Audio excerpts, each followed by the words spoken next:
Graça e paz, meu querido irmão. Que bom poder estar com você de novo nesse dia tão especial, que é o dia do pastor.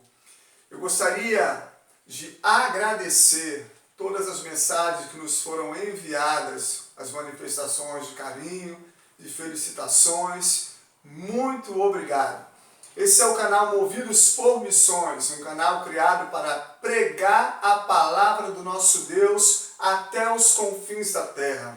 No decorrer dessa mensagem, se você for edificado por ela, você pode estar compartilhando ela, você pode estar se inscrevendo no nosso canal, se você ainda não é inscrito.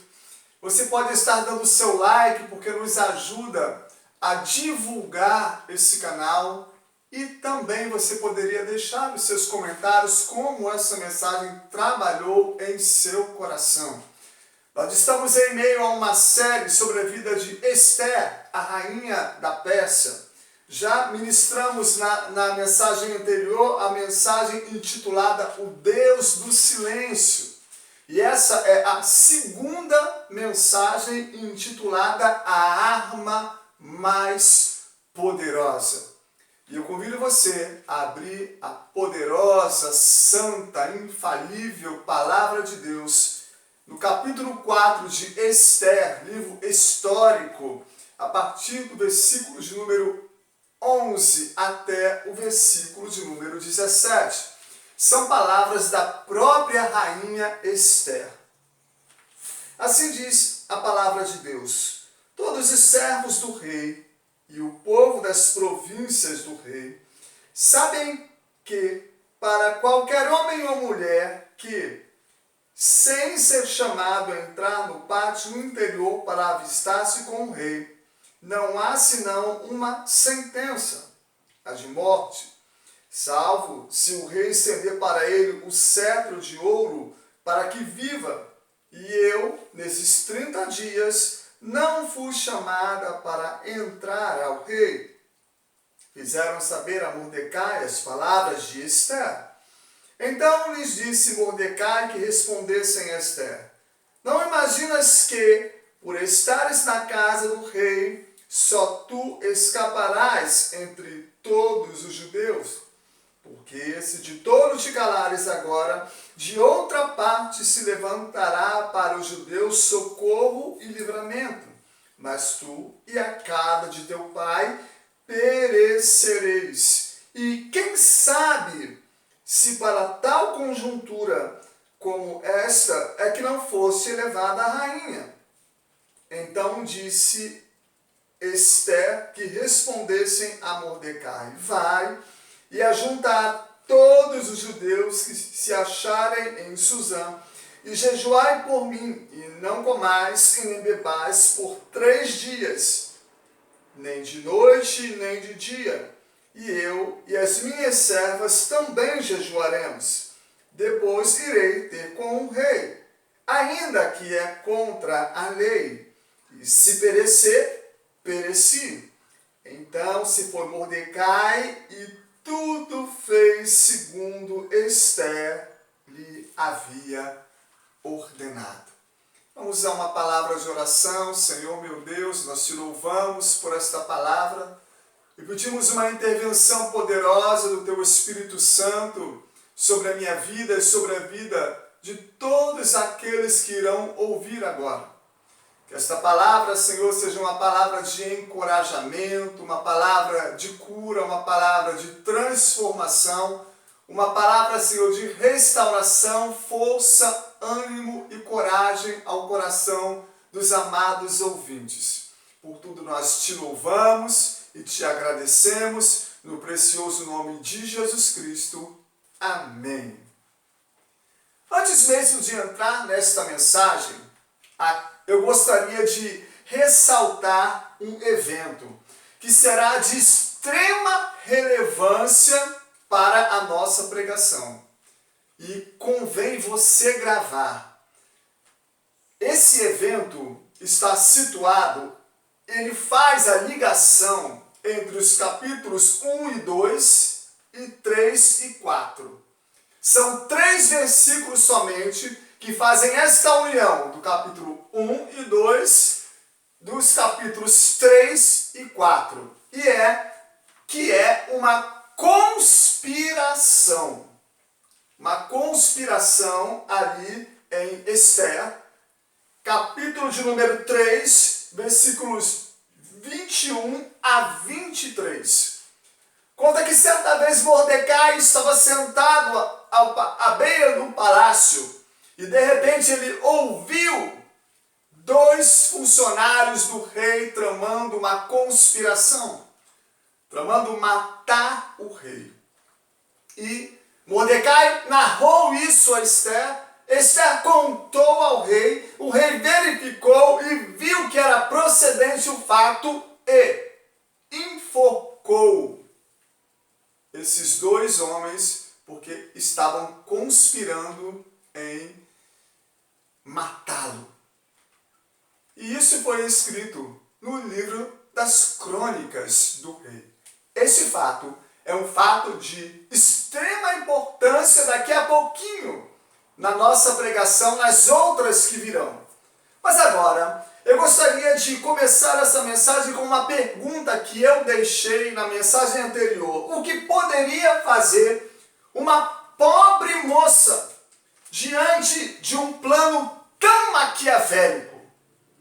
A partir agora do capítulo 3 e o capítulo 4, nós vemos um cenário que se forma de maneira fúnebre, de maneira sombria, ameaçando trazer uma ruína a todo o povo de Deus. O rei fez de Amã o seu favorito. Já falamos que o reinado de Assuero era um reinado vasto, amplo, 127 províncias de línguas e nações diferentes. Hoje, geograficamente falando, da Índia até a Etiópia. 127 príncipes e Amã foi escolhido o príncipe predileto de Assuero. E aí, meus irmãos, ele gostava de ser adorado. Todas as pessoas que passavam diante de Amã teriam que se curvar diante de Amã. Isso foi dito pelo rei. Flávio Joséfo, um grande historiador, nos diz que Amã era um agagita. Agagita é um amalequita. Visto que todos deveriam prestar esta reverência a Amã, Mordecai não se prostrava. Mordecai negava-se em prestar essa reverência exigida por Amã. E aí nós vemos aqui no capítulo 3, versículo de 2 a 4. Depois dessas coisas, o rei Assuero engrandeceu a Amã, filho de Amedata, o agagita, e exaltou-o, lhe pôs o trono acima de todos os príncipes que estavam com ele. Todos os servos do rei que estavam à porta do rei se inclinavam e se prostravam perante Amã, porque assim tinha ordenado o rei a respeito dele. Mordecai, porém, não se inclinava nem se prostrava. Então os servos do rei que estavam à porta do rei disseram a Mordecai: por que transgrides as ordens do rei? Sucedeu, pois, que, dizendo-lhe eles isto dia após dia, e não lhes dando ele ouvidos, e fizeram saber a Amã, para ver se as palavras de Mordecai se manteriam de pé, porque ele lhes tinha declarado que era judeu. Ele simplesmente não se inclinou por ser judeu. Essa é a nossa Bíblia aqui, né? Livro de Esther contém 10 capítulos, mas nos capítulos apócrifos de São Jerônimo, pastor, o que é isso? Livros apócrifos São livros que são considerados como não sendo inspirados por Deus, apenas fragmentos da história que contém aqui nesta Bíblia católica, que irá nos ajudar, ela irá nos ajudar nesta pregação. Eu vou abrir aqui, porque a nossa Bíblia aqui, ela vai até o capítulo 10, mas esta Bíblia aqui, o livro histórico de Esther, vai até o capítulo 16. Vai até o capítulo 10 e diz aqui assim no final: complementos ao livro de Esther. Nota de São Jerônimo. Traduzir com toda fidelidade o que se acha no texto hebraico. As passagens que seguem encontrei-a apenas na edição Vulgata, em língua e caracteres gregos, e as coloquei aqui no fim do livro. Sabemos que a Bíblia foi escrita em hebraico, aramaico e grego, e todo o Antigo Testamento, exceto alguns tomos que foram escritos em aramaico, foi escrito em hebraico. Mas só que São Jerônimo colocou aqui um complemento do livro de Esther que ele achou somente na Vulgata, ou seja, a Bíblia que foi escrita em grego. E olha só que interessante, diz aqui, nos capítulos apócrifos por São Jerônimo, Mordecai aparece rogando a Deus da seguinte maneira sobre esta questão. Por que ele não se prostrava? Por que ele não se prostrou? Por que ele não adorou a Amã como o rei havia prescrito? Diz assim, Esther capítulo 13, versículo 12. Conheceis tudo e sabeis que não foi por espírito de soberba e nem por presunção, nem por vanglória, que recusei-me a me prostrar-me diante do orgulhoso Amã. Voluntariamente, para salvar Israel, eu beijaria os vestígios de seus pés. Mas procedi assim, por temor de colocar a honra de um homem acima da honra de Deus, e não adorei jamais a ninguém senão a ti. Então Amã, segundo esses textos aqui apócrifos, segundo essa extensão de São Jerônimo, não adorou Amã porque ele não julgava ser leal, nem ele e nem aos judeus que tributassem honra e glória a um amalequita que pertencia a uma nação cujo qual Deus jurara perpetrar guerra eterna. Os amalequitas são conhecidos de longas datas de fazer oposições e guerras contra o povo de Israel. Em Êxodo capítulo 17, versículo 16, nós vemos que o povo de Deus estava ali, em um deserto, sob os cuidados de Moisés, e de repente a água faltou. Moisés estava a ponto de ser apedrejado e Deus orientou a Moisés a usar a sua vara e ele tocou e a água brotou da rocha. Provisão de Deus, cuidado de Deus, amor de Deus, graça de Deus, fidelidade de Deus, mas logo em seguida nós vemos os amalequitas guerreando contra o povo. E aí esta batalha é aquela batalha aonde Moisés manda Josué ir para a peleja e ele subiu ao monte com Ur e Arão. Então, quando Arão e Ur levantavam as mãos de Moisés, o povo de Deus prevalecia. Quando as mãos de Moisés eram arriadas, os amalequitas prevaleciam. Mas a batalha foi ganha pelo exército do nosso Deus, do meu Deus e do seu Deus. Essa batalha, por intervenção divina, foi ganha por Israel. Em 1 Samuel, capítulo de número 30, nós vemos o rei Davi voltando de uma campanha vitoriosa. Quando ele volta para a sua cidade, Siclag, ele vê a cidade toda queimada, as suas esposas levadas cativas, os seus filhos, os homens também estavam a ponto de apedrejá-los. Que povo que deu com ímpeto contra esta cidade? Os amalequitas. Deuteronômio, o 5º livro de lei da Bíblia, no capítulo de número 25, versículo de número 17, há uma solene advertência de Deus. Lembrai-vos dos amalequitas. Então, Mordecai estava certo.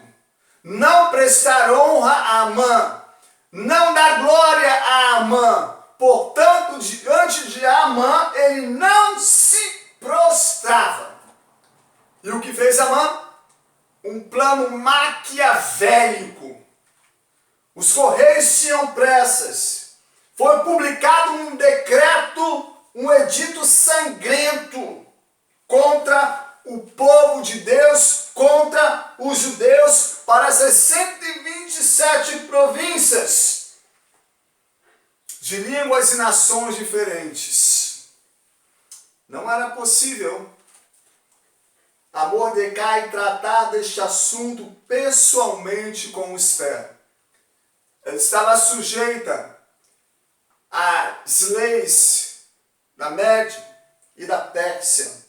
Portanto, Esther ficava em seu palácio com eunucos e mulheres também ali, separadas pelo rei para cuidar da rainha.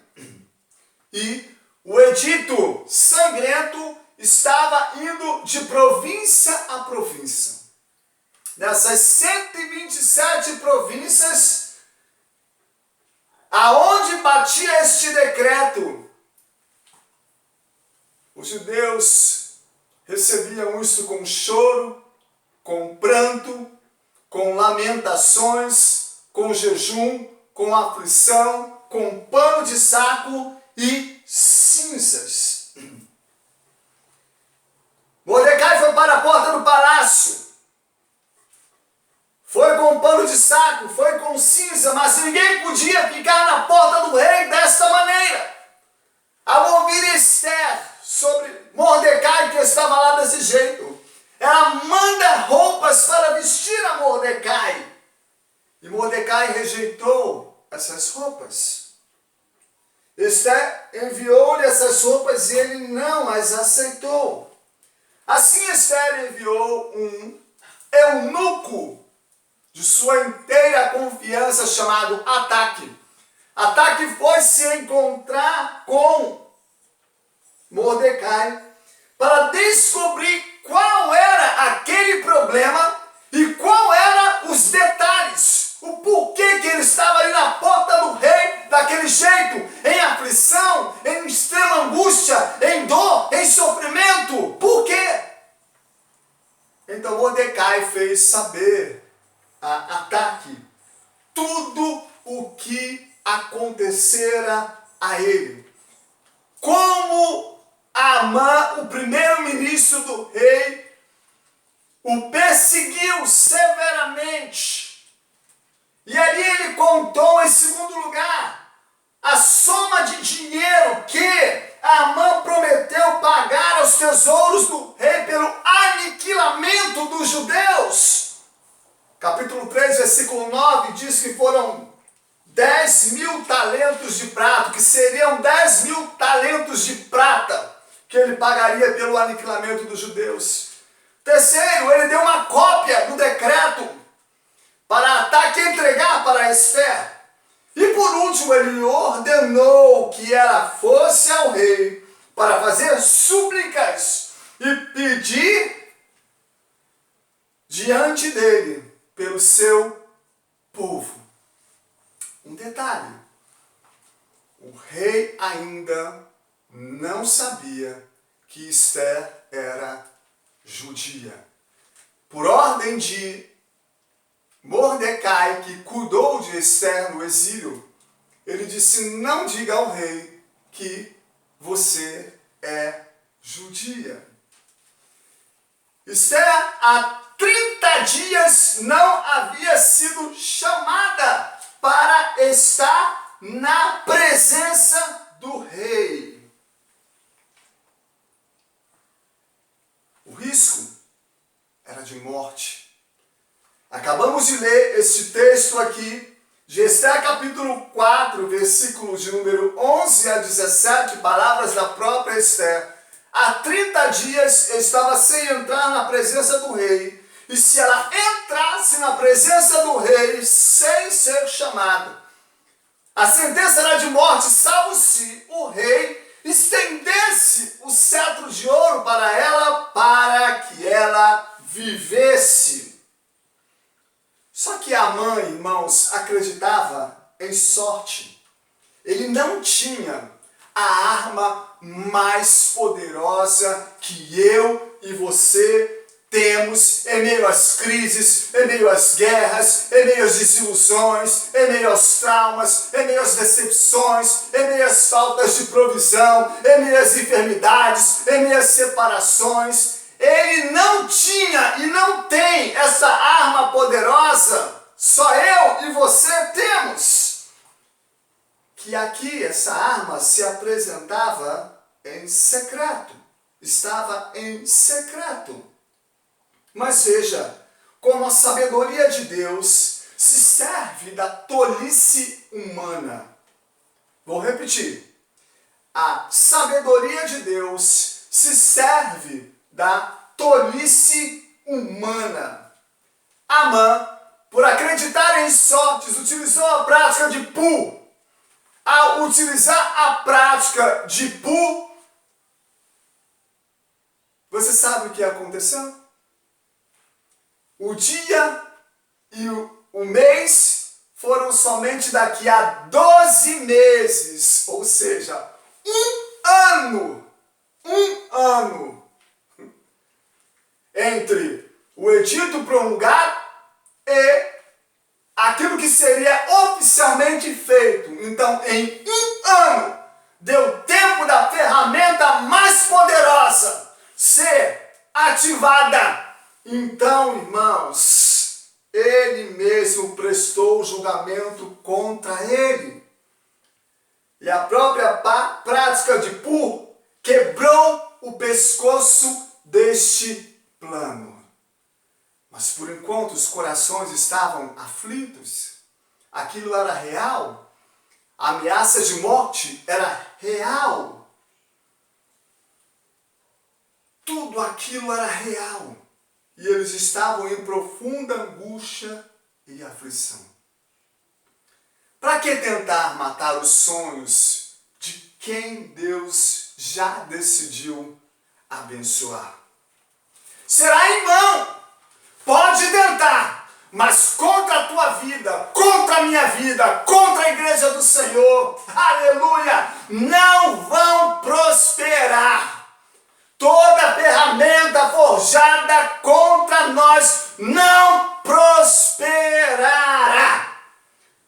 Deus ainda, que de forma invisível estava entrando na batalha, estava entrando na peleja, iria vencer a guerra, iria dar as instruções, iria colocar no coração de Esther o que fazer, da maneira que fazer, fazendo assim cair por terra tal plano diabólico e todo aquele mal.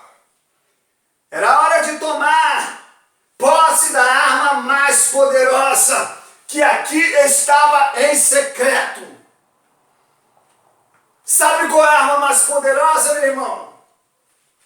A minha arma mais poderosa, a sua arma mais poderosa, a arma de Mordecai, a arma de Esther, é a presença de Deus, aleluia, é a poderosa presença de Deus. A arma mais poderosa é o meu Deus, contra toda guerra, contra toda aflição, contra toda luta, contra toda porta fechada, contra todo levante das trevas, contra todo mal, contra toda enfermidade, contra toda palavra maligna, contra toda opressão, contra toda desilusão, contra todo trauma. Aleluia! A presença de Deus, o meu Deus, é a arma mais poderosa. Êxodo capítulo de número 33. Moisés fez uso dessa arma mais poderosa. Deus disse, faz esse povo passar. E ele disse, Senhor, o Senhor não me fez saber ainda quem irá comigo. Meu Deus, se a tua presença não for comigo, se o meu Deus que apareceu para mim na sarça, que manifestou aqueles milagres, prodígios, sinais na terra do Egito, que abriu o mar, se o Senhor não for comigo, não for o meu Deus, não me faça passar deste lugar. A arma mais poderosa, meu irmão, é a presença de Deus. Alabando as súbias. Deus é um Deus poderoso e a presença dele nos faz vencedores. 1 Crônicas, capítulo de número 4, versículo 10.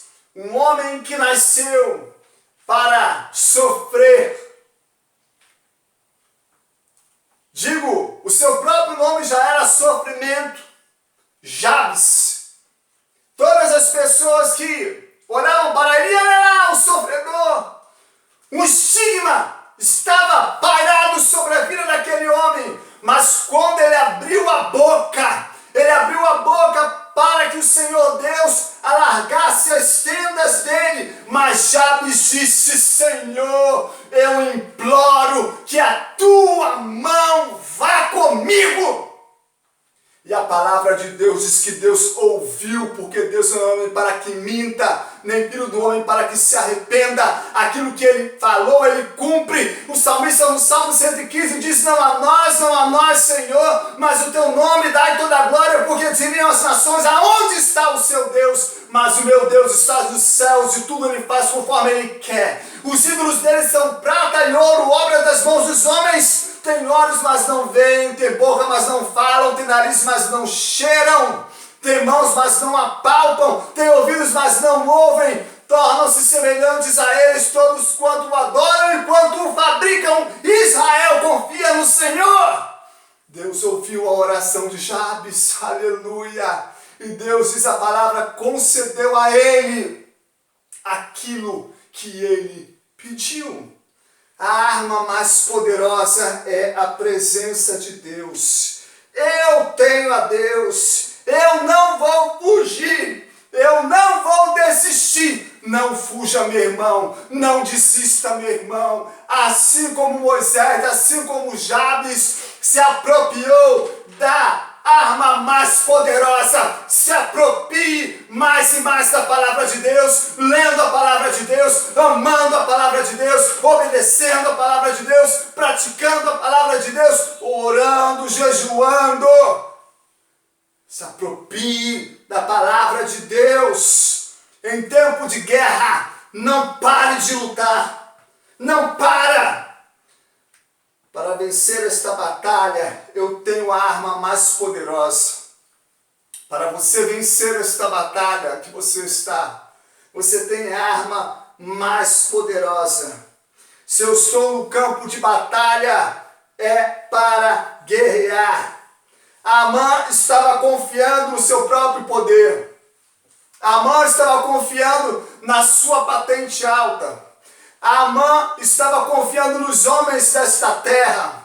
Amã estava confiando na sua arrogância. Amã estava confiando na sua presunção. Amã estava confiando porque era ministro. Certa vez Deus colocou um rei para pastar. Cresceu pelos no corpo dele, Nabucodonosor. E ali ele ficou um espaçamento de tempo, até ele entender que quem governa não é a terra, Quem governa é os céus. A última palavra não é do homem. A última palavra não é do médico. A última palavra é de Deus. A arma mais poderosa. Por isso Davi diz com muita propriedade no Salmo 62, versículo 8. Confiai nele, ó povo, em todo tempo. Em todo tempo. E derramai perante ele o vosso coração. Confia nele em tempos de guerra. Confia nele em tempos de aflição. Confia nele em tempos de pandemia. Confia nele em tempos de portas fechadas. Confia nele em tempos de falta de provisão. Confia nele em tempos de insônia. Confia nele em tempos de levante das trevas. Confia nele em tempo de guerra. Confia nele e derrame perante ele o vosso coração. Detalhadamente expõe para ele qual é a situação. E clame: Deus, intervém. Tu és a minha arma mais poderosa. Amã estava zombando. Amã estava bebendo com o rei e aguardando o dia do aniquilamento dos judeus. Para ele, essa batalha já era ganha. Para ele, realmente todos os judeus seriam aniquilados. Viviam tão em paz, irmãos. Esse livro de Esther todo, a história de Esther toda, está entre os capítulos 6 e 7 de Esdras. São 60 anos. A primeira légua de pessoas já haviam voltado para Jerusalém. E ficaram ali na Pérsia o povo que realmente quis viver ali na Pérsia. Viviam tão bem e houve essa conspiração toda. O coração do rei foi pervertido por um plano maligno. Então, de fato, ele ludibriou o rei porque o rei não sabia exatamente aquilo que estava sendo processado. Ele apenas deu um anel na impulsividade para Amã. E Amã, ao fazer aquele decreto, ele carimbou o anel do rei e esse decreto não podia ser revogado. Estava sentado, bebendo, e Esther e seu povo estavam se apropriando da arma mais poderosa. Olha as palavras de Esther como são fortes. Quando ela estava de posse já do decreto, da cópia do decreto dado por Ataque, ela disse: vai, versículo 16, ajunta a todos os judeus que se acharem em Suzã, e jejuai por mim, e não comais e nem bebais por 3 dias, nem de noite, nem de dia. Eu e as minhas servas também jejuaremos. Depois irei ter com o rei. Ainda que é contra a lei, e se perecer, pereci. Então se foi Mordecai, e tudo fez segundo Esther lhe havia ordenado. Estava Amã rindo com o rei. Tá chegando a hora, a cabeça deles. Todos vão morrer. Ele vai ver quem é que merece honra aqui, quem é que manda aqui, quem é que tem poder aqui. Deixamos Amã beber as suas taças. Veja o que diz aqui em 3,15. Os correios, pois, impelidos pela ordem do rei, partiram incontinenti, e a lei se proclamou na cidadela de Suzã. Ou seja, o decreto estava todo ali nas 127 províncias, e o rei e Amã se assentaram a beber na cidadela de Suzã, que estava perplexa. Enquanto ele bebia com o rei, Esther se apropriava, junto com Amã, junto com todo o povo de Deus, da arma mais poderosa que é a presença de Deus. Deixemos eles beberem, deixe os inimigos beberem, deixe eles zombarem, deixe eles criticarem.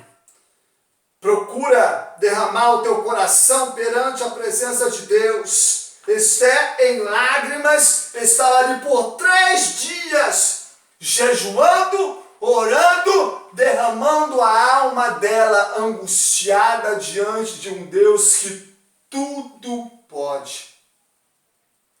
O que será que Deus ministrou ao coração de Esther depois desse jejum?